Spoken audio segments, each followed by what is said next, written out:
thrill me. This show is part of the Thrill Me Podcast Network. Experience more on Facebook and YouTube.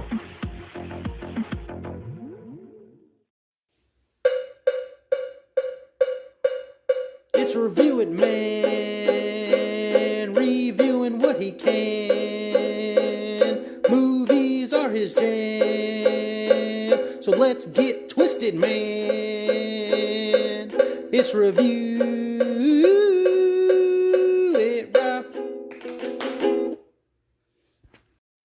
Hey, yo, and welcome to a brand new episode of the Review It Rob Show. I am, of course, your host, Review It Rob, coming at you with all kinds of goodies this week, man. I got a review for you this week. We didn't have one last week as we were doing the birthday celebration shindig, but I do got a review for you this week with the new R-rated comedy film, No Hard Feelings, starring Jennifer Lawrence. Going to be talking about that, giving spoiler-free reviews, of course. And then I'm going to give you all the news goodies, of course, with your mandatory DC and horror news, as well as anything else going on movie realm that I was able to find and pick out. But hope everybody out there is doing awesome. Appreciate you joining in and checking out this show, as well as all the shows on the Throw Me Podcast Network. We appreciate you. Check out all that good stuff we got going on over there. Go check out my game plays as well. I got some fun gameplays up there on the Throw Me Podcast Network's YouTube. But man, yes, celebrated my birthday last week, so that was fun, Didn't really do anything. I never really do anything for my birthday. It's never really a big deal. I did go see my brother, Tombstone Josh. Check out his show. His show's always awesome. Got to hang out with him a little bit. We started watching a show called From, which is awesome. We've only seen 2 episodes so far, but that show is good. Enjoying that as well. May have some news on that front later on. But yeah, watched that and was enjoying that for sure. And that, nothing really much. He got me some really cool stuff. Got me a Child's Play poster, which, me, I love Chucky. That's my horror icon. He got me a Flash Funko Pop. You know me, absolutely love and adore that movie. I'm going to try to see it again in theaters before it leaves, because it seems like it'll be leaving theaters soon. But nonetheless, man, that's basically what I've been up to. I haven't even gamed, man. I haven't done any gaming. But, nonetheless, I digress. Just having fun, man. Just having fun. But again, appreciate you as always joining in to listen to the show. You can do me a favor, hit that like, subscribe, and share. That would be greatly appreciated. But let's see. Yeah, let's go ahead and jump into the review this week, man. Probably not a movie y'all are expecting me to review. I don't know if y'all ever expect what to expect from me with these shows other than, randomness. But yeah, Indiana Jones came out last week, and I came very close to seeing that movie. And what I'm about to say is that I do not mean any disrespect whatsoever. If you are an Indiana Jones fan, that is awesome. And if you want to go see it, great. That is awesome. I never tell somebody not to see a movie, and, go enjoy what you enjoy. But I did come very close to getting a ticket to Indiana Jones, and then I told myself, I don't care, just being fair there. Like, I don't know what it is, but I was like, that character in those films don't gravitate towards my interest, if that makes sense. I've seen all of them before, at least once, and there's some vague interest to see this movie, but not enough for me to go to theaters to see it,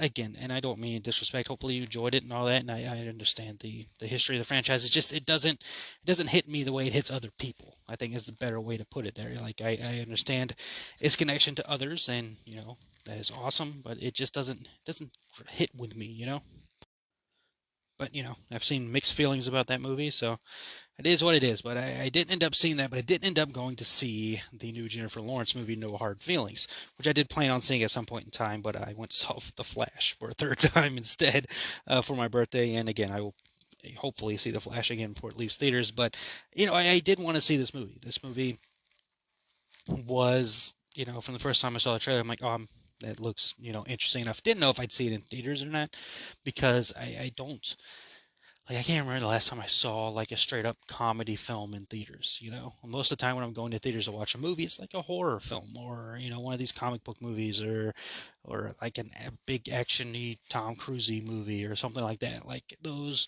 are normally the things that I get to the theater to see. I don't even know the last time I saw a comedy film, like a straight-up comedy film. I don't know if Mario counts. That was earlier this year. Of course, there's comedy in it, but it's like an animated video game nostalgia fest. So it doesn't count as like a straight-up comedy film, let alone an R-rated comedy film. Yeah, I'm trying to think. Like, what would I don't know. It'd take too long to try to even figure that out. But I did have interest in seeing this movie from the first time I saw that trailer. It did take me back a little bit seeing Jennifer Lawrence in it because I don't associate Jennifer Lawrence so much so with like these comedy films. Like I understand she's could be funny from interviews I've seen of her and everything, but when I think about Jennifer Lawrence, I think a lot of people think the same thing. It's like the Hunger Games, right? Or the X-Men films, or Mother, which was a freaking wild movie, or Joy, or all these films. Seems like she mostly does like the drama stuff. Like I can't, off the top of my the House at the End of the Street. I can't think of like a straight up comedy film she's ever done. So seeing her in the trailer and all that, I'm like, oh, that's interesting. That's cool. I can pick up on that. That's fun because again, she seems like a fun person in real life based on interviews. I haven't met her. Would gladly meet her. She seems awesome, but I have no gauge, right? And Don't Look Up, maybe that could have been funny. I don't know. I haven't watched that yet, but it's not something I associated her with. So seeing her in the trailer was cool and all that stuff, and it looked again like it would be a hilarious time. And I was like, you know what, screw it, I'm gonna go. I get the day off. There in the states, there's a holiday going on, so I've got the day off before it. On the 4th, I've got the day off as well, so hopefully I'll go see the Flash then. But I was like, I got the day off, I got time. I got the Regal Unlimited pass. It's gonna cost me like 50 something cents, just to get the ticket. So I'm like, all right, cool, whatever. Let's go. I'll go check the movie out. I want to see it anyways. I need something to talk about on the show. Like I need a movie to review on the show. I don't. I mean, I could talk about the Flash again, but I'm sure y'all don't want to hear me talking about that movie yet again. Especially, you know, if I'm just gonna talk about it all year long anyways. So, I was like, let me go see this movie. I had enough interest in seeing it. So, No Hard Feelings is the name of the film. It is rated R for language, brief drug use, sexual content, and some graphic nudity. Graphic nudity.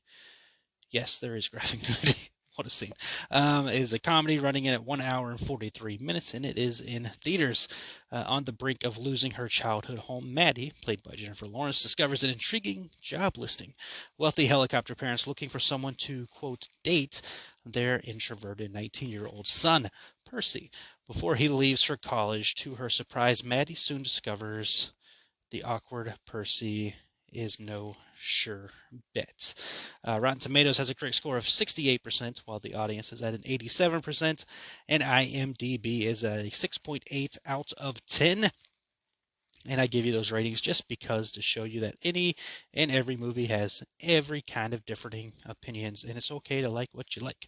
So, what were my thoughts on the film itself? So, before mentioning all of that information, I talked about how I was interested in this movie. Going into it, I was like, cool, because again, the trailer had some, funny moments in it and all that stuff, and I like Jennifer Lawrence, so I'm like, cool, I'll see it, and I did enjoy it. I had an enjoyable time watching the movie. I saw it at the first showing, so it was like 11 o'clock. Um, Kind of awake. I was like up till 3 a.m. and then back and forth and all that stuff. But I was awake for the film. I went in there. I sat down and I watched it. It was funny, right? It's a raunchy R-rated comedy film, so it immediately gets compared to like Superbad. That's like the big, most recent one, and um, Role Models. That's another graphic rated R comedy, which I love both of those films and all that. And I can see the comparisons that they do have between the films and all that stuff, but I did enjoy it. I had a good time. Like I mentioned before, not knowing Jennifer Lawrence for comedy per se. It was nice to see her doing these things in this movie, and she was killing it, man. She was hilarious throughout the film, and definitely delivered the the laughs. But when it comes to those laughs and everything, the one thing that kind of got me, I'm not gonna say necessarily forced or anything along those lines, but it did, you know, a lot of the laughs were shown in the trailer. And I get it, you gotta sell the movie and all this stuff, but it's tough when a lot of that stuff's already in the trailer, especially when you go to the movies a lot, like myself, and this trailer's played a lot of times. It's like, oh man, so there's still some laughs that aren't in the trailers. And again, following that graphic nudity scene, which good lord, what a scene, that did make me go, oh my god, like what the. Like WTF, like oh my god, and get some good laughs out of me and all that stuff. It is a funny movie for sure, but there is a lot of heart in the film as well, which you kind of get with comedy movies, especially these raunchy films like the films I mentioned before with Superbad and Role Models. There's always some kind of heart to the story in some way, shape, or form. You can go back to Tommy Boy, you can probably go back even further than that. Like there's always a heart in the story, and that revolves around, of course, the introverted kid, right? Which I can, kind of relate to. I mean, I'm freaking introverted as hell, man. Like the fact I have any kind of friends whatsoever is hilarious to me. The fact I'm doing this show, is hilarious to me. But, um, a lot of the story revolving around him, even the story revolving around Maddie in this film. Like there's some stuff going on with her, and trying to save her home. And if you've seen the trailer, she's doesn't have a car, she's got to get a car and all that stuff. And that's why she has to do this task and all that stuff. It's there's a good story built there. Around everything. It's, again, it's a comedy film, so it's not going to be like Oscar baity or Oscar winner or anything like that, but it doesn't have to be, movies are movies and you're just supposed to go watch them and enjoy them for whatever you're supposed to enjoy. That's kind of what I want to do with my reviews as well. That, just be as positive as possible. If I didn't like the thing, I will tell you I didn't like it, but, I did enjoy the film and, I'm not going to be afraid to talk about what I enjoy, and if other people like something I don't like, I'm not going to be afraid to, say. But overall, with this movie, like I did enjoy it. I had a good time with it. I liked what they did. It solidified for me that Jennifer Lawrence is definitely one of my, favorite actresses. Just again, adding this comedy aspect in there, as to everything else I've seen her in. I'm like, she is definitely one of my favorites. She's one of those people I recognize as a star today. We don't really have a bunch of movie stars anymore, but I will say I saw this movie, because Jennifer Lawrence is in it. Oh, cool, and I kept telling people, I'm like, oh, I'm going to see the new Jennifer Lawrence film. You know, um, we don't get that much anymore. Like, I'm going to see this new so and so film.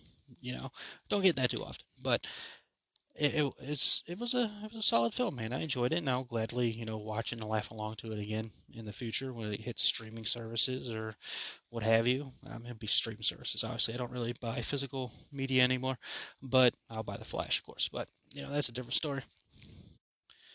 But it was, pretty well done film, and I didn't hate the fact that I saw it in theaters. I enjoyed the moments I was in there with it. It's, it was a solid film, man. Solid film, solid little R-rated comedy film with some heart and along with it. So, I like what they did. And of course, I'm going around myself not to spoil anything, but they do some good stuff in this movie, man. And the scenes in the trailer that you've seen and laughed to do still work in the film. I know it's like I said, most of them were shown in the trailer. Not a good bit of them were shown in the trailer, but still funny moments. And I still laughed seeing him in the theaters and seeing the full scene playing out now instead of the little clips that played out. I was like, okay, cool, I get it.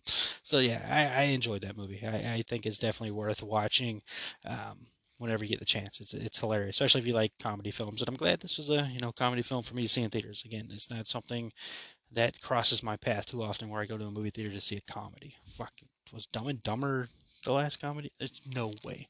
There's no way Dumb and Dumber was the last comedy I saw in theaters. But Dumb and Dumber 2, not the first Dumb and Dumber, obviously. Um, but yeah, there you go. I like No Hard Feelings. It was an enjoyable time.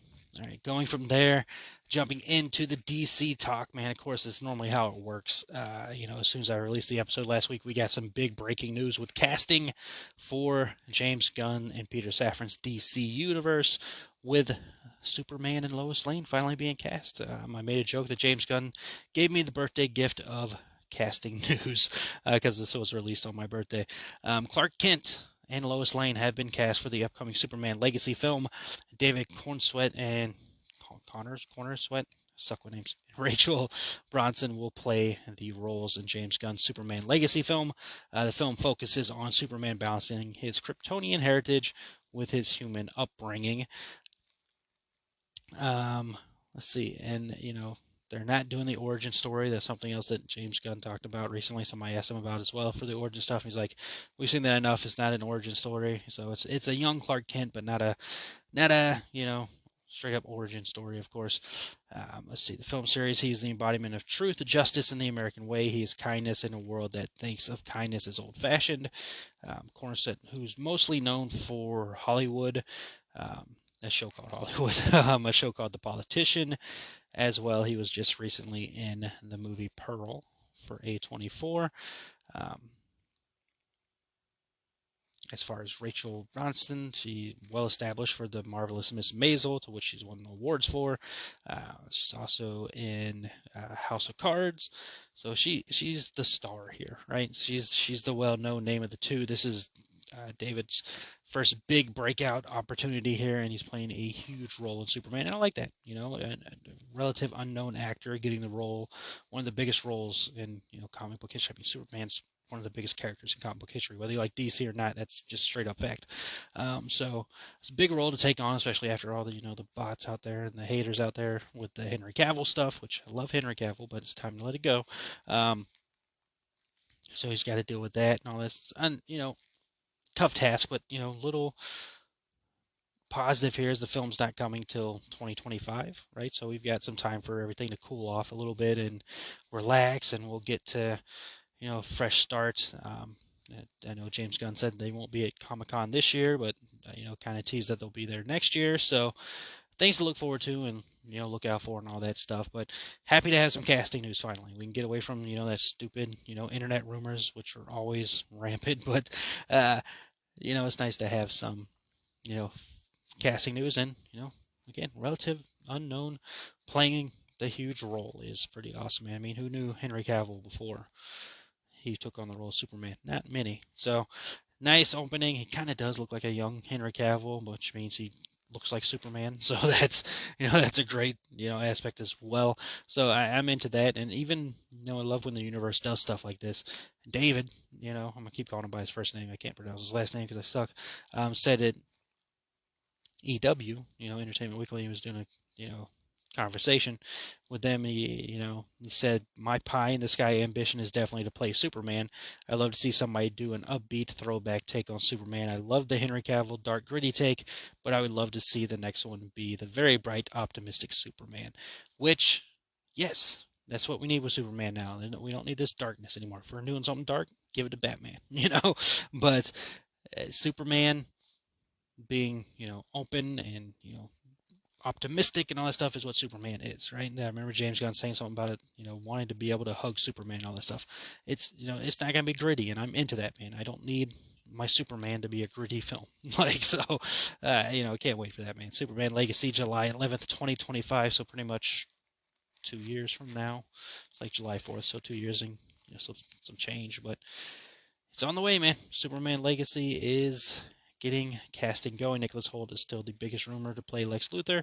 Let's see how things turn out there, but excited, man. Excited nonetheless. Now, of course, since this casting news came out, people are already clamoring for more information because they're never satisfied on the internet, and they're always wanting more. James Gunn was asked about Batman Brave and the Bold casting, to which Gunn responded, "It's miles and miles away from now." So yeah, don't expect any more casting news for quite some time. They've already got casting news for The Authority. We've already got now Superman Legacy casting news. Just relax. We'll get it when we're supposed to get it. Speaking of The Authority, James Gunn's DCU will, of course, kick off with The Authority. And we learned that some already existing and established characters. James Gunn's DCU will kickstart with already existing and established characters, including The Authority. So, we know characters exist. We've talked about last week on the show that Blue Beetle is the first confirmed character for the DCU. So there you go. Stuff to ponder, I guess, and think about. But nonetheless, excited for some DC action, man, and can't wait to see what do they bring with these characters. That Rachel girl looks like the cartoon version of Lois Lane in real life, so that's freaking awesome. So many positives here, man. Even in the world full of negativity, of course, around any comic book property, let alone DC, on the internet, and it's got to stay positive and be happy, man. It's some fun stuff going on. All right, going from there, we're going to jump over to the horror realm with the spooky, horror, freaky talk stuff. A lot of it to do with Blumhouse to kick off things here with recent interview. Jason Blum shared an update on the Insidious and Sinister crossover movie. That's right. Insidious and Sinister crossover movie was teased back in 2018. We've got a little update here from Jason Blum saying, quote, "I think it would be fun, but we need to find the right story. We developed it for a while. Like you said, you're right. We developed it for a while, but we could never think of a big movie. And I don't want to do one movie just to combine the two franchises. I wanted to make a movie that felt really good. We never had a great idea, but I'm up for it. Cool. I don't remember Sinister all that well. That's like the tape movie, right? Um, Not the the Ring, the other tape movie. Um, I need to rewatch Sinister for sure. But I mean, that's cool. I mean, if you own the properties and you want to cross them over, cool. Why not? We do have a new Insidious film hitting this week. Insidious: The Red Door releases July 7th. I will be seeing that without hesitation. Obviously, as before mentioned, I see as many horror films in theaters as possible because horror never disappoints. Maybe it does disappoint. Texas Chainsaw Massacre looking at you, but I can always watch a horror film, man. So yes, excited for that for sure. Crossover between the two franchises, why not? Give us what you want. That could be fun, I guess. But right as of right now, the Insidious: The Red Door is billed as the last final chapter. But of course, we know how horror films work, especially when they put that final in the marketing for a film. We know it's not the last one. Give it time; there'll be another one. But this movie does look really good, man. The more and more I see trailers for this film, I'm like, this is gonna be good. Freaking the trailer played before seeing No Hard Feelings today, and people sitting kind of close to me were like, "Oh, I love horror movies. I'm not seeing that," so they got freaked out, right? They said that's too scary. I'm like, well, all right, So it's gonna be a good film, man. Nonetheless, it's gonna be a good film. So yeah, Insidious coming from Blumhouse. We have Five Nights at Freddy's as well coming out this year from Blumhouse. Another movie coming out from Blumhouse this year is The Exorcist: The Believer, the new trilogy based as a direct sequel to the original film in the Exorcist franchise. Jason Blum gave us a little quote on this film saying it's good and it's really scary. Of course, you're not expecting him to say a movie produced by his production company is going to suck ass, but hey, we just report the news here on the Review Rob Show, and that's what he said about the film. We're going to have to wait and see how this all works out when the film releases October 13th. Day and date, I believe, right? I don't know. I know Five Nights at Freddy's day and date. I don't know if The Exorcist is. I feel like it might be, but I'm not sure. We're going to have to wait and see how this goes. Now, remember when David Gordon Green did the trilogy for the Halloween? That was a direct sequel to the original Halloween film. The first movie was freaking awesome. The other two were met with a lot of negativity and questions. So we'll see how this turns out. This being the first in the trilogy might be received very well, but we shall see. Big shoes to take on with The Exorcist for sure. Of course, there's big shoes with the Halloween franchise as well. So we have to wait and see how everything pans out there. Let's see, the last bit of Blumhouse talk. Maybe I might have more coming up later. Who freaking knows? There's so much. Blumhouse is doing so much stuff. The Spawn movie. They announced that they were doing a Spawn movie quite some time ago. Just a little update here from Blum saying that the film has a projected release date. Hopefully, it will be in theaters sometime in 2025. So if you're waiting for a Spawn film, you're gonna have to keep waiting for it. They're trying to work on it. I think Jamie Foxx is supposed to be the star of that film, and we don't know what's going on with Jamie Foxx. Jamie Foxx had some kind of health emergency not too long ago, and they've never really, discussed what it was, and keep going back and forth on whether Jamie Foxx is all right or not. Like, really don't. It's a weird situation, to say the least. But of course, we're hoping the best for Jamie Foxx, and for that Spawn movie, hopefully, everything works out. Spawn has gone through a bunch of trouble trying to get that film to work out. I know they've been trying to do a Spawn movie for quite some time. Remember the Flash film went through a long bit of struggle to try to get another film out. This happens with movies, especially kind of these comic booky related films. There's always some kind of struggle.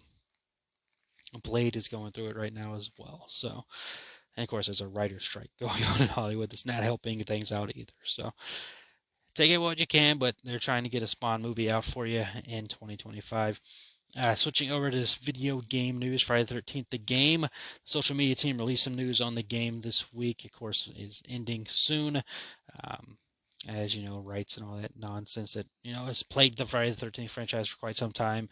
A little more plague here as they're losing the licensing agreement for the Friday the 13th game, so they'll be shutting things down on that game. But the game's social media account have confirmed that in the interest of making it easier on database servicers, all players are about to be maxed out. That's right, everyone will be leveled up to 150 and receive all the legendary perks.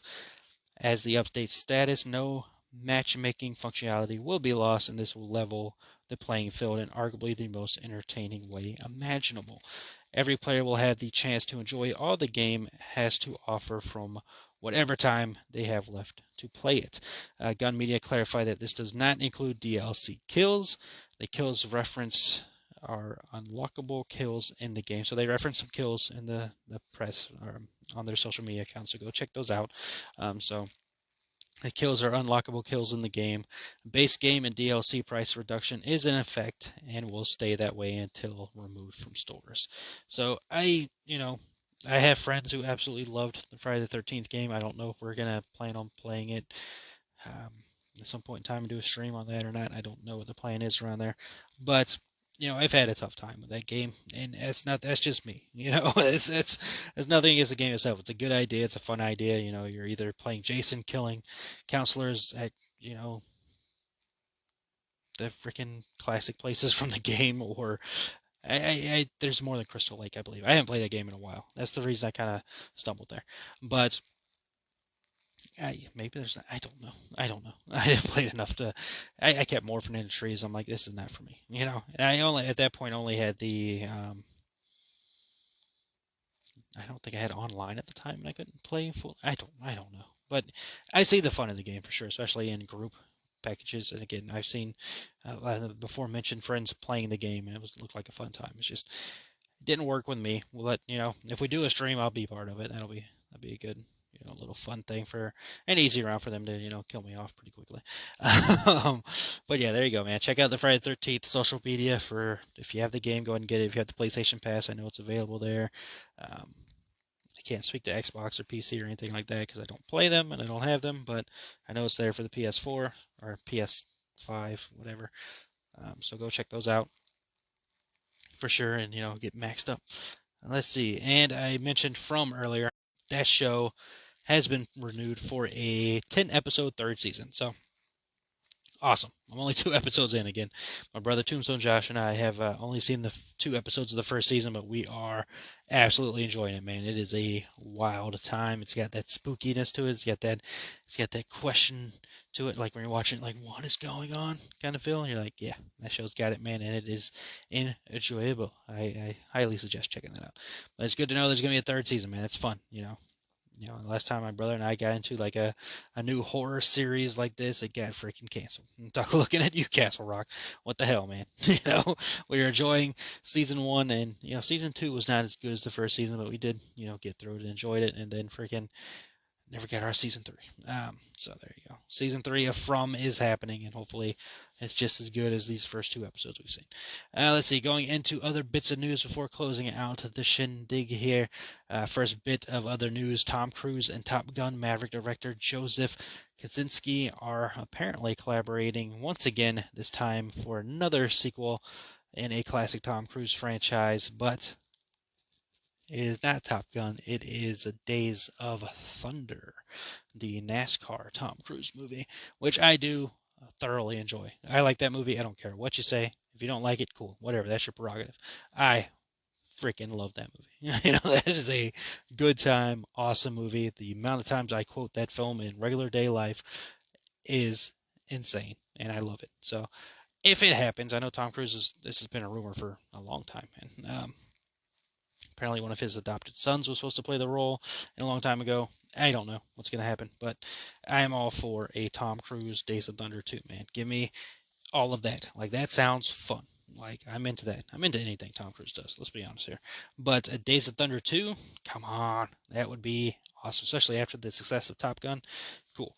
Now, the first Days of Thunder film was not as successful as Top Gun. So how the sequel would do, who knows? But Tom Cruise has been tasked with saving the box office in the last couple of years here. Top Gun Maverick was a huge success. This year, we're hoping that Mission Impossible is a huge success because things are not looking good box office wise. I'm not just talking about the Flash. The Flash is at like 240 something right now, so it's close to whatever website I read. It's close to evening out, it seems. But Indiana Jones just came out. That didn't fare too well. Fast and Furious came in under what it normally comes in under. So yeah, I mean the box office could use the old Tom Cruise life saving support thing. Yeah. So we'll have to see how everything works out there. But Days of Thunder 2, more than excited for something like that to happen.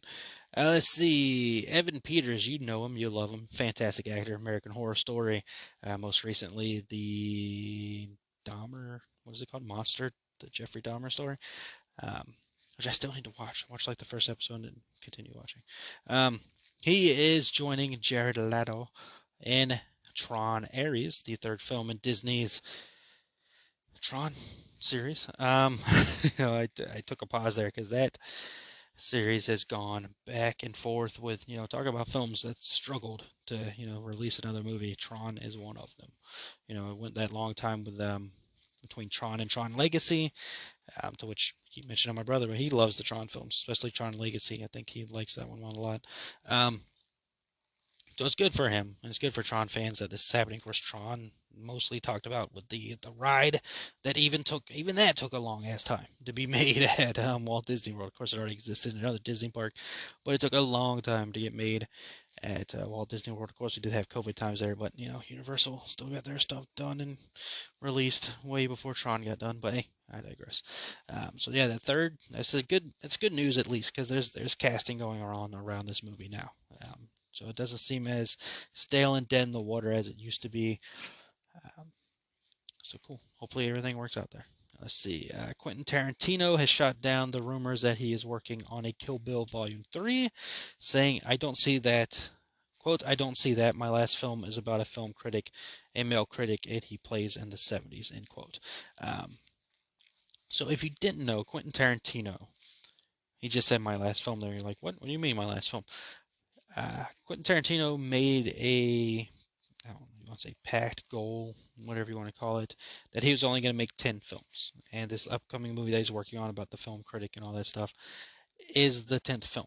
So that's going to be apparently his last movie. Of course, he's supposedly going to still direct some things, but he's not going to do a movie anymore, which sucks. I think we all like Quentin Tarantino.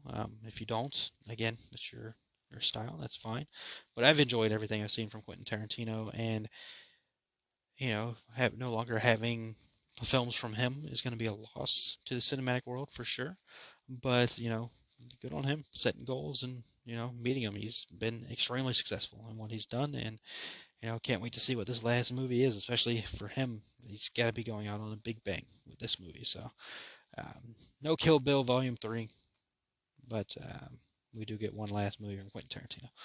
Let's see, Barney. I talked about Barney recently on the show because I did the Barney documentary. I talked about that thing, which, by the way, check that thing out. That was wild.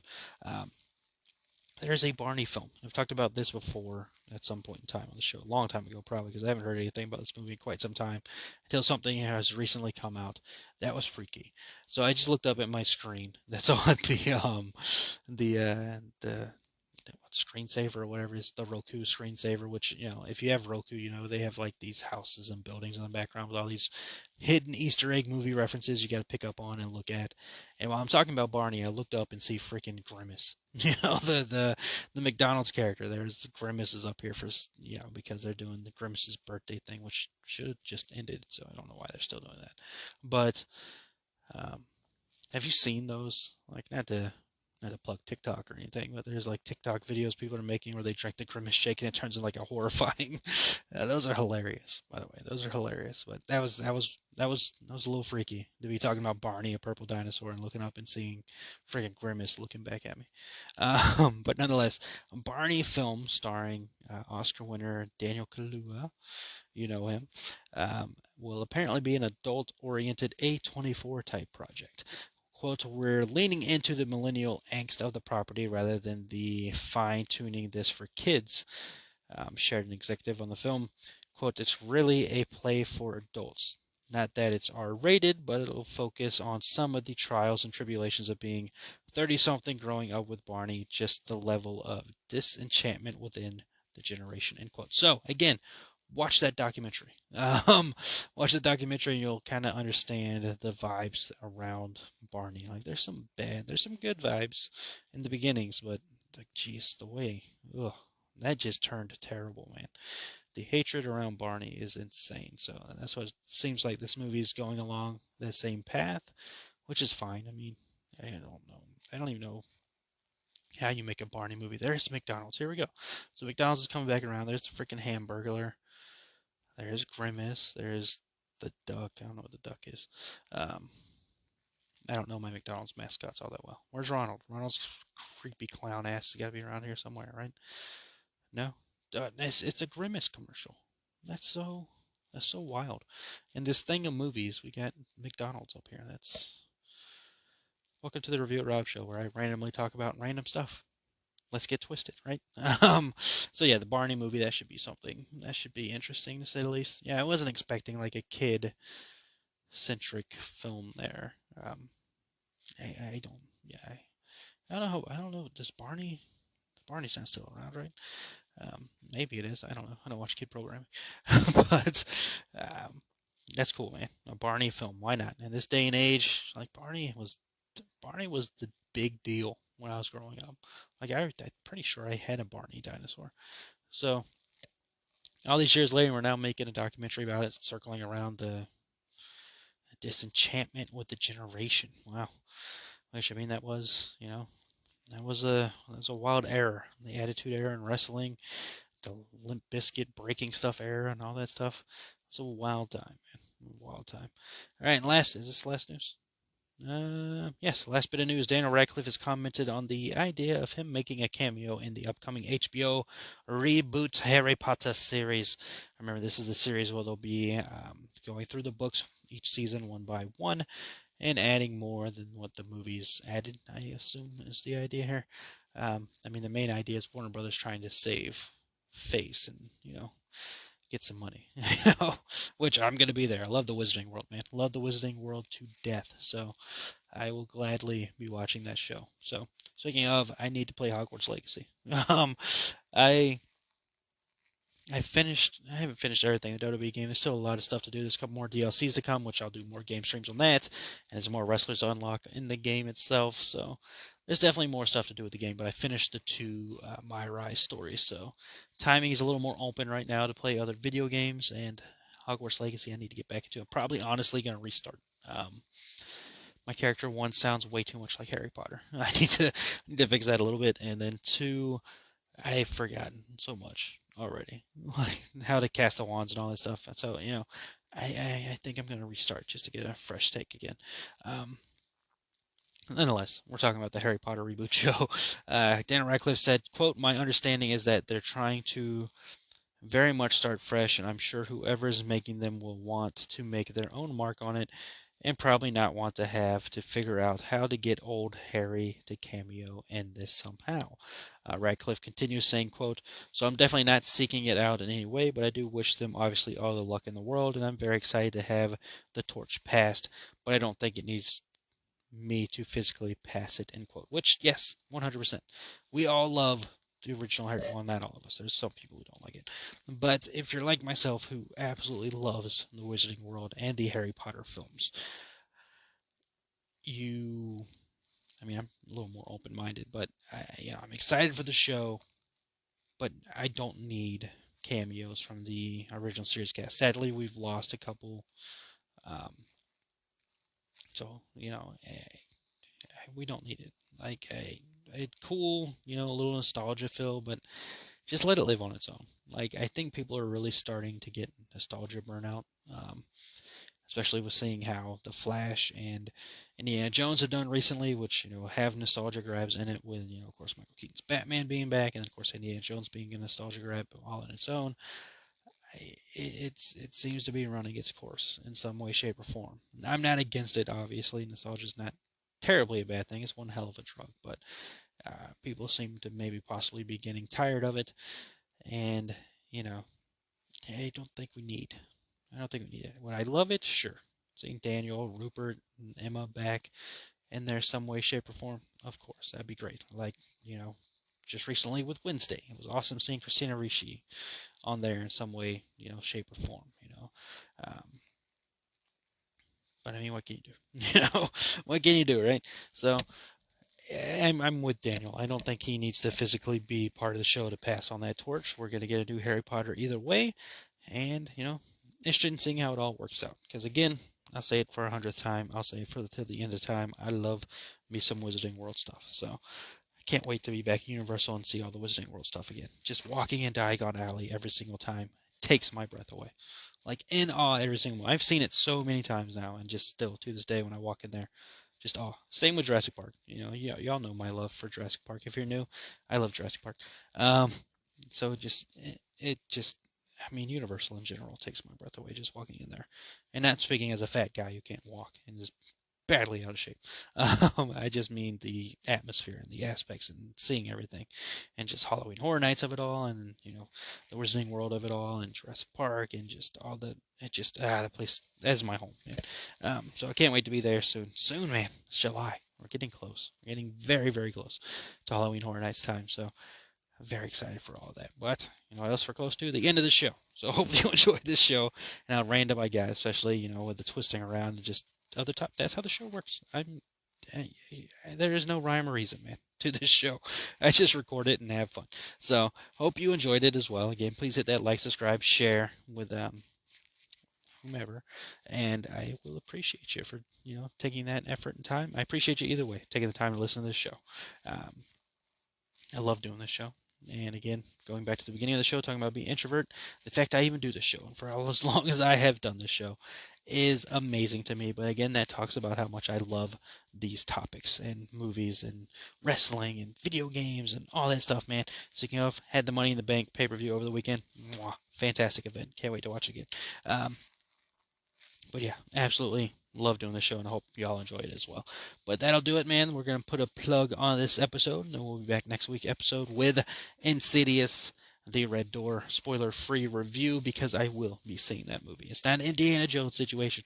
It is a full-on fact. I will be seeing Insidious, The Red Door. So appreciate you all as always. Hope you have a wonderful rest of the day, week, month, year, and as always, remember that happiness can be found even in the darkest of times if one remembers to turn on the light. Talk to you all next episode.